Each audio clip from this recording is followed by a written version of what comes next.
अधिकारियों के ध्यान में लाई। धन्यवाद। Shri Rahul Gandhi ji.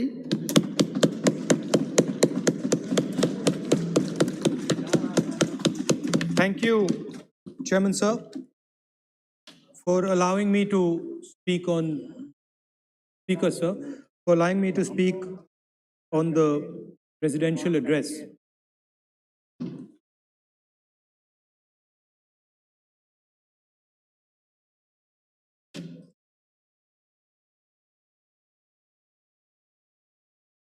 Thank you for allowing me to speak.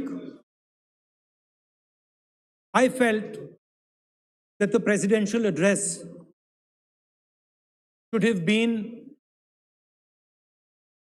a strategic address, an address that spoke to India about where we are and where we should be going. What are the challenges we are facing? What are the difficulties we are facing? And what is the potential direction in which we can go?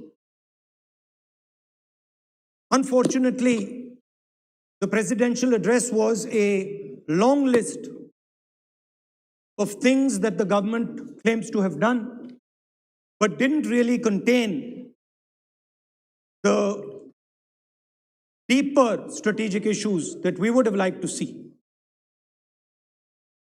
Also, the presidential address didn't touch a couple of central challenges facing our country. And that's what I would like to discuss today. To me, it seemed that the presidential address was a list of bureaucratic ideas instead of a strategic vision. It looked to me as if it had been constructed not by a vision of leadership, but by a group of bureaucrats who had simply to put something down on paper. So what did the presidential address miss? What did the presidential address not speak about? What did the presidential address hide from the people of India? I think there are three fundamental things that were not spoken about in the presidential address. The first, and what I consider to be the most important, is the idea that there are now two Indias. There is now no longer one India. There are two Indias. One India is for the extremely rich people, for those who have immense wealth, for those who have immense power, for those who do not need a job, for those who do not need water connections, electricity connections, but for those who control the heartbeat of the country. And then another India. Another India. आपके जब नेता बोलेंगे ना, फिर हम भी खड़े होंगे उस समय। एक बात कर लीजिए, ये प्रेसिडेंशियल एड्रेस की एक गरिमा होते हैं। जब आपके प्रवक्ता बोले थे, कोई भी नहीं खड़ा हुआ यहाँ तक। इस गरिमा को मद्देनजर ये चर्चा करना चाहिए। नेता सत्ता पक्ष के भी है, नेता विपक्ष के भी है। हमारे नेता भी बोल रहे हैं, समय हमें दिया गया, इस सूची में हम बोल रहे हैं। अगर आप ये चाहें कि हमारे नेता को बोलने में बाधा डाले जाए, तो मौका हमारे भी आएंगे। आपको नेता जब यहाँ बोलने उठेंगे, हम भी इस तरह की बाधा डालेंगे। ये आपको समझा रहे हैं, चेतावनी दे रहे हैं। ऐसा नहीं, हम लोग डरे हुए नहीं है, हम अपना बात रखना चाहते हैं, अधिकार है हमारा। Please no please And for my friends in the government, I want to make it clear that the spirit of what I'm saying is not one of criticism. The spirit with which I speak is one of discomfort with the state of our country.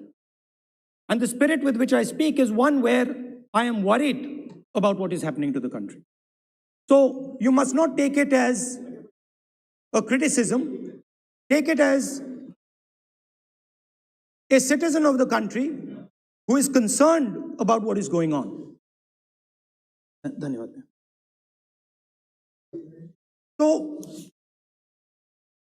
दो हिंदुस्तान बन रहे हैं, एक अमीरों का हिंदुस्तान और दूसरा गरीबों का हिंदुस्तान, और इन दो हिंदुस्तानों के बीच में खाई बढ़ती जा रही है। आपने अभी देखा होगा, अभी दो स्पीकर्स ने बात की, मगर आपने ये नहीं कहा कि रोजगार ढूंढने के लिए उत्तर प्रदेश में, बिहार में रेलवे की नौकरी के लिए वहां पे युवाओं ने क्या किया और क्या हुआ, इसके बारे में आपने नहीं बोला। गरीब हिंदुस्तान के पास आज रोजगार नहीं है। प्रेसिडेंशियल एड्रेस में बेरोजगारी के बारे में एक शब्द नहीं था, और पूरे हिंदुस्तान में आज हिंदुस्तान का युवा रोजगार ढूंढ रहा है। हर स्टेट में, उत्तर प्रदेश, बिहार, सब जगह हिंदुस्तान का युवा एक ही चीज मांग रहा है, रोजगार हमें दे दो, और आपकी सरकार नहीं दे पा रही। आपको मैं आंकड़ा देना चाहता हूं। इस पिछले साल 3 करोड़ युवा रोजगार खोए हैं। आप बात करते हो रोजगार देने की, 2021 में 3 करोड़ युवा रोजगार खोए हैं। 50 साल से सबसे ज्यादा बेरोजगारी आज हिंदुस्तान में है।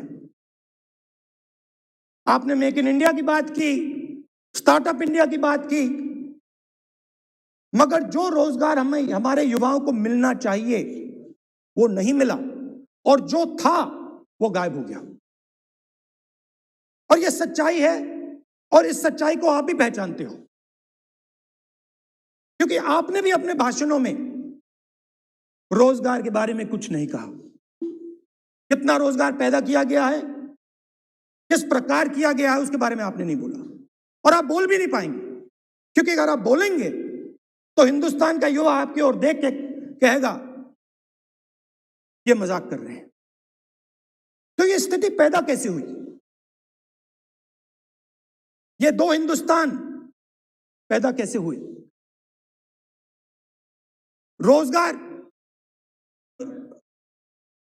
रोजगार स्मॉल और मीडियम इंडस्ट्री और जो हमारा इनफॉर्मल सेक्टर है उधर बनता है। लाखों करोड़ रुपया आपने उनसे छीनकर हिंदुस्तान के सबसे बड़े अरबपतियों को दिलवा दिया। आपने पिछले 7 साल में अनऑर्गेनाइज्ड सेक्टर और स्मॉल और मीडियम इंडस्ट्री पर एक के बाद एक आक्रमण किया है। सात की कर रहा हूं मैं, 60 की भी करूंगा मैं अपने भाषण में अंत में 60 साल की बात करूंगा आपको खुश करने के लिए। आप ठहर जाइए। मगर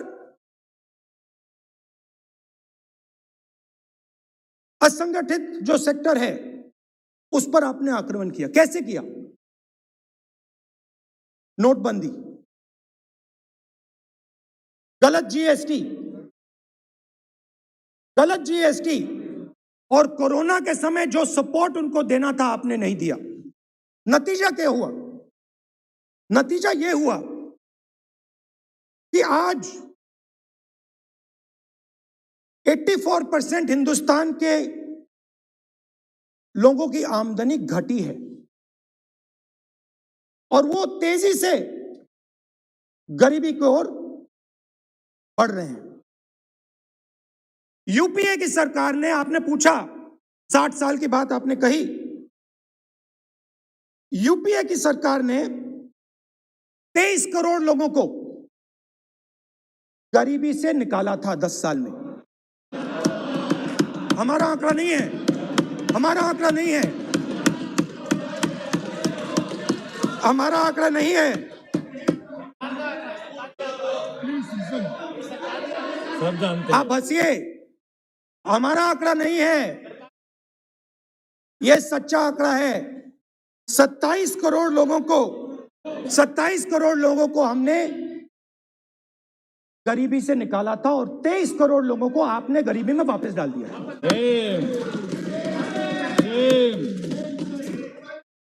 सेम